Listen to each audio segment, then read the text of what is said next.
Welcome to Sleepy Philosophy. Tonight, we'll wind down together while exploring one of the most influential thinkers in history, Confucius. If you're listening to rest, sleep, or simply learn something new, you're in the right place. This episode is designed to guide you gently into relaxation, but also to leave you with clear, meaningful ideas. We'll look at the philosophy of Confucius, not just as ancient wisdom, but as practical advice for living well today. So settle in, get comfortable, and let's discover how the path of kindness has shaped generations, all while you let your mind and body relax for the night. This is Sleepy Philosophy, where we use classic ideas and simple explanations to make philosophy clear, and maybe help you sleep along the way. Each episode is an invitation to unwind and get curious about some of the world's greatest thinkers. Tonight, our focus is on Confucius and his teaching on kindness, known as Ren. We'll see why Confucius believed kindness is not just a virtue, but the foundation for good relationships, healthy communities, and a more harmonious life.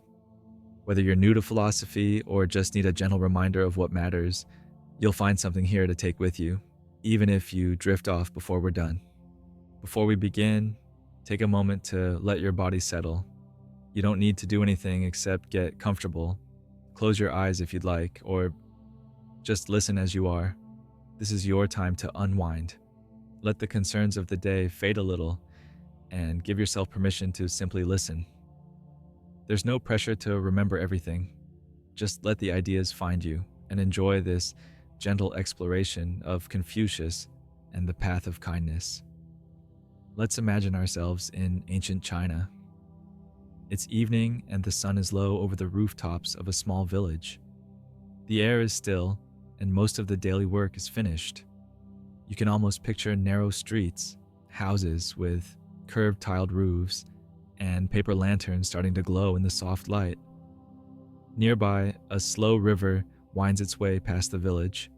Along the banks, willow trees dip their long branches into the water. Occasionally, someone passes by, heading home after a day in the fields, exchanging a few quiet words with a neighbor. In this calm setting, people gather for a simple meal, elders share stories, and the pace of life slows. It's the kind of environment that shaped Confucius's thinking, one where everyday moments and ordinary people are the foundation of a good society. As dusk settles, you might notice a gentle wind moving through the bamboo, making a soft, steady sound. There's the faint laughter of children finishing their games before bedtime, and from doorways the warm light of lanterns glows, casting gentle patterns on the walls. The village feels safe and connected, small details that Confucius believed mattered, because the quiet harmony of daily life is where kindness can truly grow. Confucius was born over 2,500 years ago, in a small Chinese state called Lu. His family was not wealthy or powerful. His father died when he was young, so Confucius grew up knowing what it was like to face difficulty and uncertainty. These early experiences shaped his view of the world. He saw value in patience, respect, and learning from every circumstance.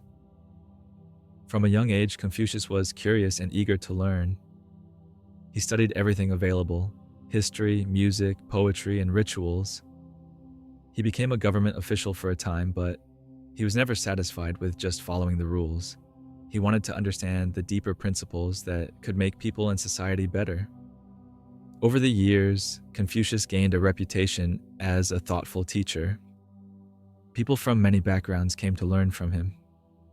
He didn't see himself as a prophet or a ruler, but simply as someone devoted to learning and teaching. By the end of his life, his ideas had begun to spread, influencing not only his own students, but generations to come across China and beyond. Throughout his life, Confucius remained committed to learning. He often said that true wisdom comes from recognizing how much we still have to learn. This humility made him an approachable teacher, always willing to listen and discuss ideas with anyone, young or old, rich or poor. Confucius traveled from place to place, sharing his thoughts on ethics, family, and society. He taught that harmony begins with individuals, then families, and finally reaches the whole community. He believed that when people act with kindness and respect in their daily lives, society becomes more peaceful and fair. Even when his ideas were not accepted by everyone, Confucius continued to teach. He recorded his lessons and conversations with students, laying the groundwork for a tradition that would last for centuries. His influence grew after his death, as more people recognized the practical wisdom in his focus on learning, teaching, and the patient pursuit of harmony. At the center of Confucius's philosophy is a single word, Ren. This term is usually translated as kindness, benevolence, or humaneness. For Confucius, Ren was the highest virtue, a way of living that places care for others at the heart of every action. Ren isn't about grand gestures or dramatic acts of charity. It's a quality that appears in the small, everyday moments, being patient with a friend, showing respect to elders, or helping someone who needs it without expecting anything in return. Confucius believed that real strength comes from treating people with dignity and understanding, no matter their status or background. He taught that Ren isn't something you either have or don't have. It's something you practice, a skill you develop throughout your life. The more you act with kindness, the more natural it becomes. In Confucius's view, a person who lives with Ren creates harmony within themselves, their family, and their entire community. Confucius often emphasized that even the smallest act of kindness has value. He believed that you don't need to change the world overnight. Instead, kindness begins with simple things: offering a polite word, listening with patience, or helping someone with a task. Each act, no matter how ordinary, contributes to a more respectful and caring world. For Confucius, these small gestures add up. They create habits of compassion that ripple outward, strengthening families, friendships, and communities. Even if no one else notices, your effort makes a difference. In his teachings, kindness is less about recognition and more about the quiet, steady work of building harmony, one choice at a time. Imagine a young student living in a quiet village. One day, this student feels frustrated after a disagreement with a friend. Sensing their struggle, an elder, a neighbor known for her steady wisdom, invites the student to join her for tea. As they sit together, the elder listens carefully, not judging or offering quick solutions. Instead, she asks gentle questions and shares a simple story from her own youth, when she too found it difficult to stay kind during a misunderstanding. She explains how, over time, she learned that a small gesture, a sincere apology, a thoughtful note, or even a patient silence can heal tension more than winning an argument. The student listens and begins to realize that kindness isn't a one-time act, but a practice, something built slowly through daily choices. Before the student leaves, the elder offers a few encouraging words. Kindness often means taking the first step, even if it's small. You may not change everything at once, but you make the world a little softer with every effort. The lesson stays with the student, who finds it easier to show patience and understanding in future conflicts, carrying forward the tradition of Ren that Confucius believed could shape a better life. For Confucius, the impact of kindness wasn't measured by size or recognition. He believed that even a quiet smile, a helping hand, or a respectful gesture could make a real difference. Small acts of kindness add up, not only shaping the person who gives them, but also encouraging others to do the same. In this way, every person can help create a more compassionate and peaceful community, one thoughtful action at a time. Confucius taught that kindness spreads, much like ripples in a pond. When one person acts with patience or respect, it encourages others to respond in kind. A simple, thoughtful gesture can inspire more good actions, often reaching farther than we realize. This ripple effect is what creates real harmony in a family, a friendship, or even an entire community. According to Confucius, a culture of kindness is built through these small moments, repeated again and again. Even if you never see the end result, your actions help set a tone of understanding and care that benefits everyone around you. In his philosophy, true change begins with everyday choices, each one a gentle step toward a more peaceful world. For Confucius, kindness wasn't just about what you did, but how you spoke and even how you thought. Speaking honestly but with respect, offering encouragement rather than criticism, or saying thank you and showing appreciation in daily conversations. Kindness also shows up in actions. It can mean lending a hand when someone needs help, being patient in a difficult moment, or choosing to forgive instead of holding on to anger. Confucius encouraged people to be mindful of their habits, asking themselves if their actions create harmony or conflict. But perhaps most importantly, kindness begins in our thoughts.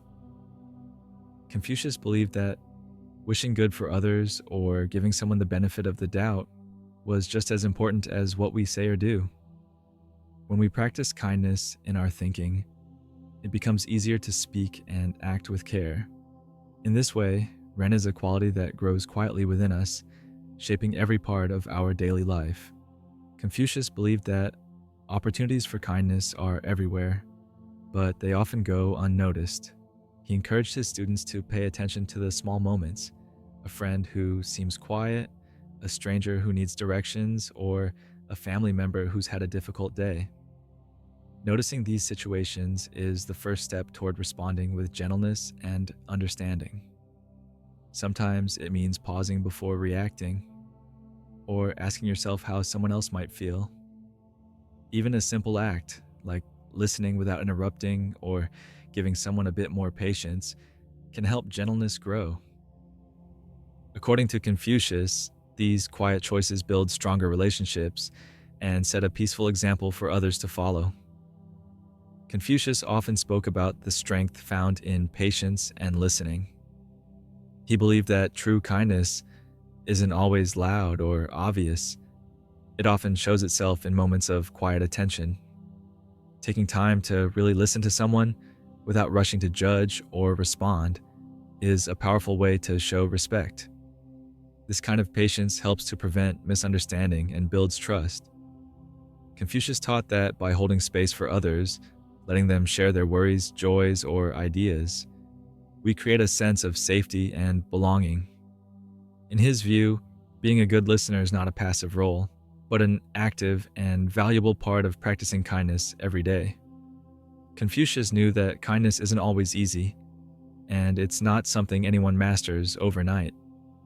He taught that living with Ren is a lifelong journey made up of small, steady steps. Some days will be easier than others, but what matters most is the gentle effort to try again. It's natural to slip or to lose patience sometimes. Confucius encouraged people not to be hard on themselves when that happens, but to return to kindness as often as possible. Each time you choose understanding, patience, or a thoughtful word, you help kindness grow in yourself and in the people around you.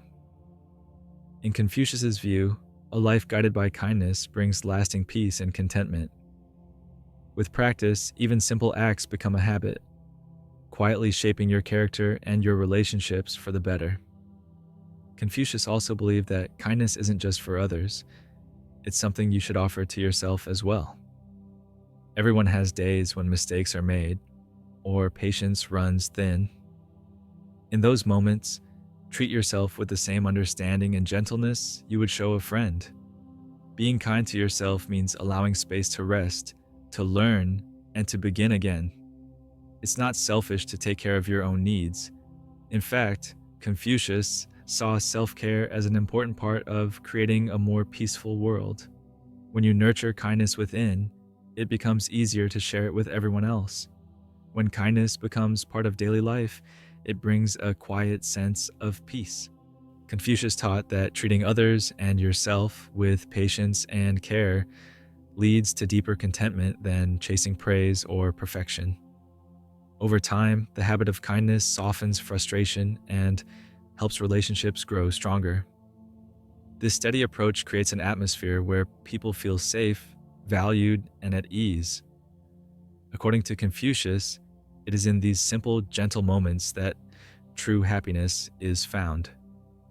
By making kindness a regular practice, you create a peaceful foundation that supports you and those around you, even during life's challenges. Now, as this episode draws to a close, let yourself release any lingering thoughts or worries. There's nothing left you need to remember or reflect on tonight. Let the ideas of Confucius and the path of kindness drift quietly into the background. Take a deep breath and allow your mind to settle. Give yourself permission to simply rest. May the feeling of kindness, both given and received, carry you into a peaceful, refreshing sleep.